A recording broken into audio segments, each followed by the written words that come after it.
और XUV 300 जैसी दिग्गज गाड़ियां इस सेगमेंट में अगर आप कहें तो हाँ जी। उनको छोड़ने के रीजन क्या थे? आपको ये चाहिए कि सारी गाड़ी की फीचर से ज्यादा हो इसमें। उतरने के बाद भी ना मैं फील होता था कि कान में वो आवाज चल रही है। अच्छा। बट इस बार जब हम गए, कहने का मतलब है जिंदगी में शांति चाहिए तो इस टाइप की कार उठा लो। कार में हम बेबी एंजॉय नहीं करेगा तो फिर हम वहाँ ट्रिप नहीं एंजॉय कर पाएंगे। ये हमारी प्राइवेसी है, मतलब हम अब चाह रही हैं बस। इतनी महंगी गाड़ी में इन्होंने स्विचेस में लाइट क्यों नहीं दी? नमस्कार दोस्तों, एक बार फिर से आप लोगों का स्वागत है। आज हमारे साथ पूरी फैमिली जुड़ी हुई है। मिस्टर प्रशांत, उनकी मैम और ये बच्चे छोटे छोटे आनिया है हमारे साथ। और इनका नाम क्या है? आनव नाम है। और अपनी गाड़ी का ओनरशिप एक्सपीरियंस शेयर करने के लिए आए हुए हैं ये लोग। आप लोगों का बहुत बहुत स्वागत है। गाड़ी है किया की सोनेट डीजल में, मैनुअल में। 15 लाख रुपए खर्च करें सर ने। अब जानने की कोशिश करेंगे कि यार 15 लाख रुपए में बहुत सारी गाड़ियां हैं, लेकिन लास्ट में ये वाली गाड़ी क्यों लेनी पड़ी, और मैम का भी बहुत सारा हम इनपुट लेंगे। मुझे तो लगता नहीं है कि सर की अकेले की चॉइस होगी, बिल्कुल है ना। तो मैम आपसे शुरुआत करते हैं कि कहाँ कहाँ गए आप गाड़ी देखने के लिए? हमने ऑलमोस्ट सभी कार्स देखी थी इस रेंज में, जितनी भी कार्स हैं मार्केट में अवेलेबल हैं। नेक्सॉन, और हमने स्टार्ट किया था i20 से। i20 फिर हमने नेक्सॉन देखा, फिर वेन्यू भी देखा हमने, फिर सेल्टॉस, क्रेटा, एस्टर भी देखा हमने। एस्टर में बहुत पसंद भी आई, लुक वाइज, म्यूजिक सिस्टम। अगर एज अ फीमेल अगर मैं टेक्निकलिटी को हटा दूं तो मैं क्या देखूंगी? मैं इंटीरियर देखूंगी, लुक्स देखूंगी, म्यूजिक सिस्टम देखूंगी। तो मुझे एस्टर बहुत पसंद आई थी। फिर उसके बाद मैंने एस्टर के बाद सोनेट देखा था, तो मुझे सोनेट भी इक्वली पसंद आई थी, क्योंकि इसका ये थोड़ी स्टाइलिश है, इसमें क्रोम वगैरह है, तो थोड़ा गर्ल्स को होता है ना कि देखने में अच्छी होनी चाहिए। तो इनका थोड़ा मन था कि सेल्टॉस बुक करेंगे हम या फिर क्रेटा पे जाएंगे। मैंने कहा नहीं यार, स्टाइलिश तो हमारी सोनेट ही है, सोनेट का ही करेंगे। और मेरा शुरू से मन था कि सोनेट पे ही, मतलब मैं फाइनल थी। इनको था रिसर्च अभी टेक्निकल फील्ड में कि मुझे और भी देखना है, ये करना है, चला के देखूंगा। ये 2-3 बार इन्होंने चला के भी देखा। तो इनको पसंद तो आई थी, बट होता है ना, इंसान को लगता है और अच्छा कुछ मिल जाए, इतने पैसे में कुछ और अच्छा मिल जाए। तो रिसर्च पूरी थी इनकी। तो इसी बात पे सर से पूछना चाहूंगा, आपको ये नहीं लग रहा था यार 15 लाख रुपए में मुझे इतनी छोटी गाड़ी मिल रही है? नहीं, छोटी तो नहीं है, ठीक है गाड़ी। मतलब हमारी फैमिली के लिए, क्योंकि हमारी छोटी फैमिली और हाइट भी हम लोग इतनी ज़्यादा नहीं है, तो गाड़ी की स्पेस ठीक ठाक है। और थोड़ा बड़ी गाड़ी इसलिए भी नहीं लिया हमने एस्टर या सेल्टॉस या क्रेटा, क्योंकि इनको भी गाड़ी चलानी होती है। अच्छा। तो थोड़ा सा बड़ी गाड़ी में पार्किंग में या कहीं आप बिजी रोड पे चलाते हो, ट्रैकिंग में थोड़ी सी दिक्कत हो सकती है। तो ये गाड़ी बहुत छोटी भी नहीं है, बहुत बड़ी भी नहीं है, इसको इजीली आप कहीं भी चला सकते हो। एक्चुअली सेल्टॉस छोड़ने का मेन रीजन यही था। अच्छा। मैंने कहा यार मुझसे चलेगी नहीं, क्योंकि सोनेट है, मुझे लगता है कि मैं चला लूंगी। एक दिल भी आ गया था, तो एक वो भी बात था, और मैंने कहा मुझसे पार्किंग नहीं हो पाएगी सेल्टॉस, इसलिए भी सेल्टॉस हमने छोड़ा था कि हमें अच्छा, सोनेट ही। आप लोगों ने मैनुअल कार प्रेफर करी। इसी प्राइस रेंज में आपको एक आध वेरिएंट डाउन जाना पड़ता, ऑटोमेटिक भी मिल जाता। डीजल का काफी स्मूथ है वो। हाँ। आपके लिए भी काफी आसान रहता। एक्चुअली ये है ना कि अगर आप ऑटोमेटिक गाड़ी चलाते हो एज अ फीमेल, क्योंकि मैं ड्राइव बहुत कम करती हूँ, अगर एक बार आप ऑटोमेटिक पे आपका हाथ सेट हो जाता है, फिर आप मैनुअल कार चला नहीं सकते हो। थोड़ी दिक्कतें आती हैं, क्योंकि मेरे भाई लोगों के पास भी है, फैमिली में सबके पास मैनुअल ही है। तो अगर मुझे कभी अपनी कार के अलावा किसी और की कार चलानी है, तो फिर मैं वेट करूंगी मेरी ऑटोमेटिक आएगी तभी मैं चलाऊंगी। अच्छा। तो मैनुअल हमारा शुरू से प्रेफरेंस था। अगर वो जिस भी रेंज में आती है, हमें लेना मैनुअल ही था। और स्पेस वगैरह की तो आप लोगों को कोई टेंशन होती नहीं, बिल्कुल भी नहीं। मेरे जैसे इंसान के लिए सोचना पड़ेगा इस गाड़ी में। बिल्कुल, आपके लिए छोटी गाड़ी है। और एक बात बताइए आप लोग, एक बहुत ही मतलब इम्पोर्टेंट बात पूछूंगा मैं आपको। आपके पास इससे पहले ग्रैंड आइटन थी, राइट? उसका स्पेस और इसका स्पेस ऑलमोस्ट सेम है, ऐसा आपको लगता है क्या? नहीं, क्या बात कर रहे हैं? नहीं, इसमें पीछे ग्रैंड आइटन में पीछे बैठने में स्पेस बिल्कुल नहीं बचता था, या फिर लेग स्पेस मुझे फील होता था कि मैं इसको गोदी में लेकर अगर मैंने बैठा है तो मेरे को पैर रखने में दिक्कत होती थी। बट मतलब मैं तो हमेशा ज़्यादातर को ड्राइविंग सीट पे बैठती हूँ, बट मुझे ज़्यादा कंफर्टेबल इसमें पीछे की सीट्स लगती हैं। आपका कहने का मतलब है ग्रैंड आइटन से ज़्यादा अच्छा स्पेस है? हाँ, स्पेस इसमें है, क्योंकि होता क्या है ना, जैसे कोई वेन्यू देखने जाता है, हाँ जी, तो वेन्यू के साथ साथ ग्रैंड आइटन नियोस खड़ी रहती है, तो वो कहते हैं यार इससे ज़्यादा स्पेस तो इसी में, और एक्चुअल में है अगर देखा जाए तो, और कंफर्टेबल भी ज़्यादा है। लेकिन अभी वाली जो वेन्यू है, जो नई आई है, उसमें थोड़ा सा इम्प्रूवमेंट करा है स्पेस के मामले में। अब चलिए चलते चलते बात करते हैं, ड्राइव भी करेंगे गाड़ी को और इनसे और सवाल भी पूछेंगे। बिल्कुल। तो जैसे मैं गाड़ी में बैठ गया हूँ, पीछे स्पेस कितना मिल रहा है मैम को देख लेते हैं। कैसा आप मिल रहा है? देख सकते हैं, पैर में आराम से इसको अपने पैर मूव कर सकती हूँ। हाइट कम नहीं है मेरी, हील्स भी पहन रखे हैं। तो स्पेस है मेरे लिए, मेरे बैठने के बाद भी इनको स्पेस मिल रहा है तो अच्छी बात है, है ना? क्योंकि हमने ऑलरेडी बहुत पीछे कर रखा है सीट को। तो मजबूरी है मेरी वो तो। बिल्कुल। और गाड़ी वैसे बहुत स्मूथ है, फीचर भी इसमें अच्छे खासे हैं। आपका यूज हो पाता है फीचर्स का? हाँ जी, फीचर्स काफ़ी अच्छे हैं इसके, और फीचर्स की वजह से भी मुझे एक प्रेफरेंस थी ये कार लेना। जैसे इसमें वेंटिलेटेड सीट्स हो गई, जो कि आजकल गर्मियों में काफ़ी यूज़फुल फीचर है। और पोल्यूशन बहुत ज़्यादा हो गया कुछ साल में दिल्ली एनसीआर में, तो एयर प्योरीफायर भी एक मस्ट फीचर है। और मैप्स इसमें इनबिल्ड हैं, तो आपको ज़रूरत नहीं है कि आपको गूगल मैप्स यूज़ करना है। और मैंने इसका नेविगेशन यूज़ भी किया, काफ़ी अच्छा नेविगेशन है इसका, जिस वजह से मुझे ये गाड़ी बहुत पसंद आई। ये सारे फीचर्स मैं यूज़ करता हूँ। सनरूफ बच्चों को थोड़ी अच्छी लगती है, तो ये था कि गाड़ी सनरूफ आन्या की प्रेफरेंस थी, अच्छा। तो हमें सनरूफ भी चाहिए था। अच्छा, एक बात बताइए, आपकी पहली गाड़ी वो भी डीजल में थी क्या? पहली गाड़ी हम पे मारुति एस्टीम थी। अच्छा, इससे पहले वाली, सॉरी। तो वो हमने 9.5 साल ड्राइव करी।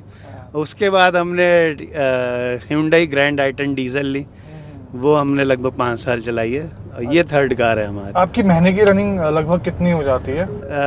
ऐसी 1200 से 1500 के बीच में। डीजल प्रेफर करने के रीजन क्या थे? मतलब डीजल चलाना पसंद है या फिर? हाँ, डीजल एक तो चलाना बहुत पसंद है। डीजल काफ़ी फन टू ड्राइव है, मतलब पेट्रोल गाड़ी आप चलाओ और डीजल चलाओ। आउट स्टेशन जो भी ट्रिप लगते हैं, ज्यादातर हमें प्रेफरेंस रहता है कि हम कार से ही हर जगह जाएं।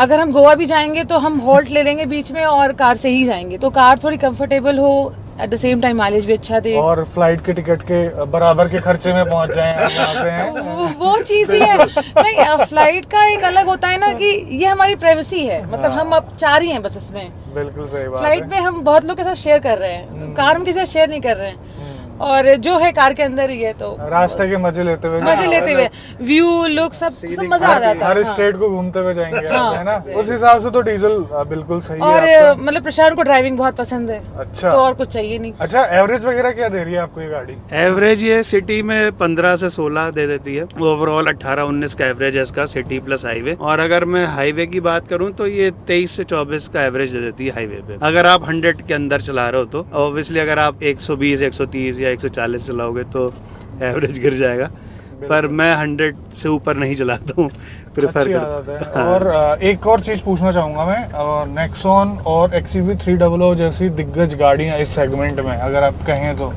हाँ जी। उनको छोड़ने के रीजन क्या थे? क्योंकि SUV टाइप की फील होती है एक्चुअल में वो गाड़ी। हाँ, चलाई थी मैंने। XUV 300 का रीज़न यही था क्योंकि एक तो उसकी ग्राउंड क्लियरेंस कम है, 180 mm है, और मैं थोड़ा ग्राउंड क्लियरेंस वाली गाड़ी चाहता था, जैसे इसकी 205। और उसका इंटीरियर सारा XUV 300 का वाइट इंटीरियर है, अच्छा, बेज और वाइट, तो वो बहुत जल्दी गंदा हो जाता है, बच्चे अच्छे गंदा कर देते हैं। तो मैं थोड़ा ब्लैक इंटीरियर की गाड़ी चाहता था, जिसमें कम थोड़ा मेंटेनेंस हो गाड़ी का, प्लस उसकी डिग्गी बहुत छोटी है। सेगमेंट में सबसे छोटी डिग्गी XUV 300 की ही है। अच्छा। और हम लोग क्योंकि ट्रैवल काफ़ी करते हैं, तो बूट हमारा एक बड़ा कंसर्न है। इन सारे रीजंस की वजह से हमने XUV 300 को कंसिडर नहीं किया।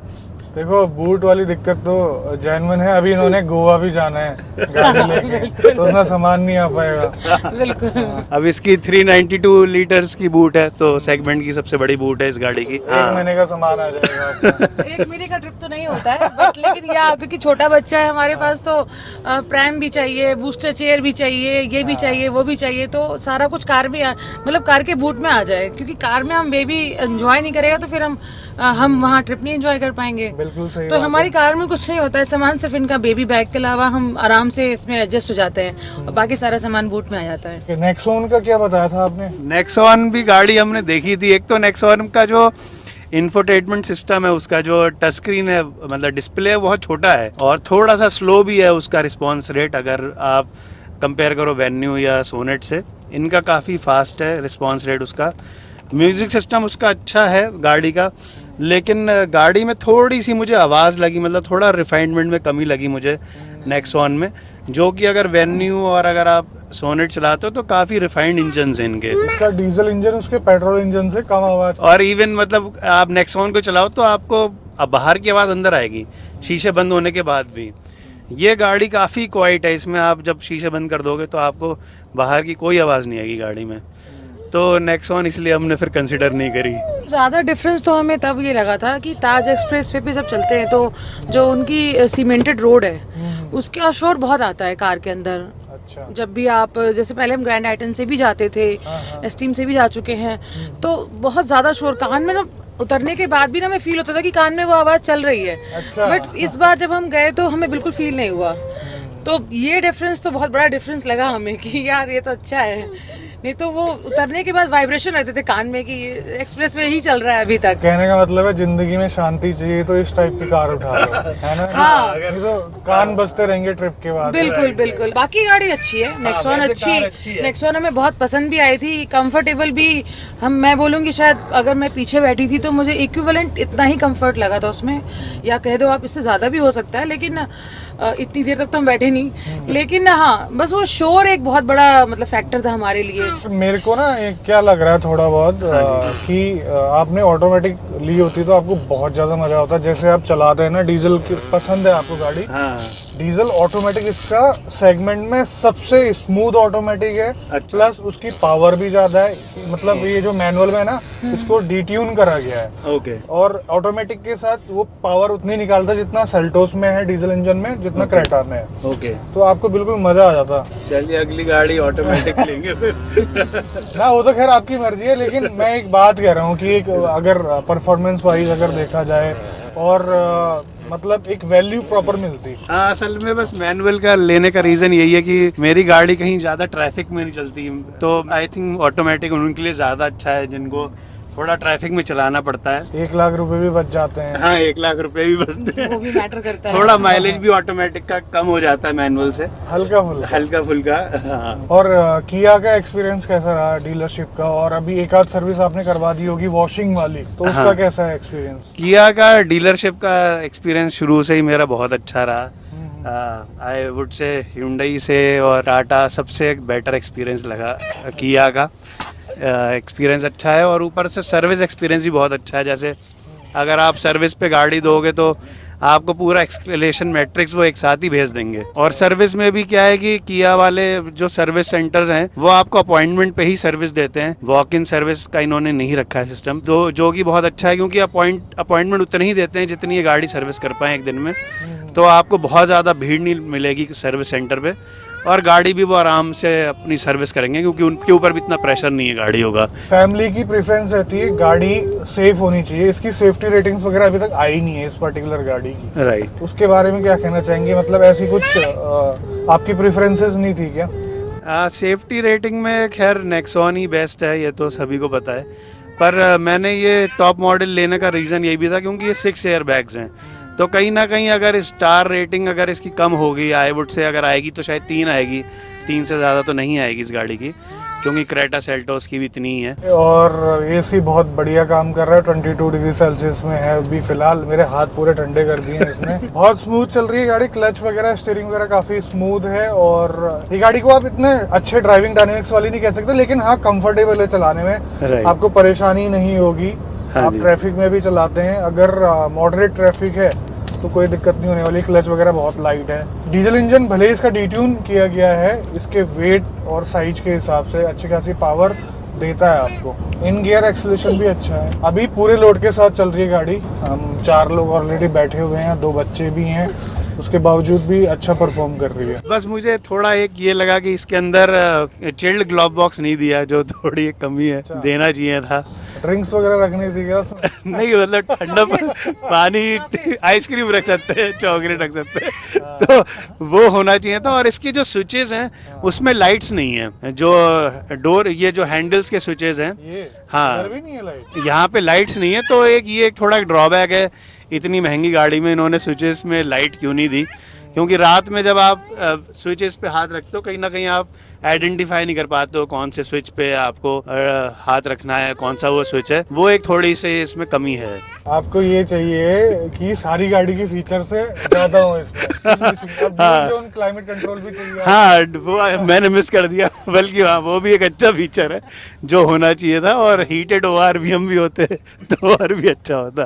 तो मेल करना पड़ेगा मुझे लग रहा है कि आपको। हाँ, फीचर्स थोड़े और बढ़ा दो। चलिए ये था प्रशांत जी एंड फैमिली का ओनरशिप एक्सपीरियंस किया सोनेट का। लगभग गाड़ी इनको पसंद आई है, जैसा इन्होंने सोच के ली थी गाड़ी।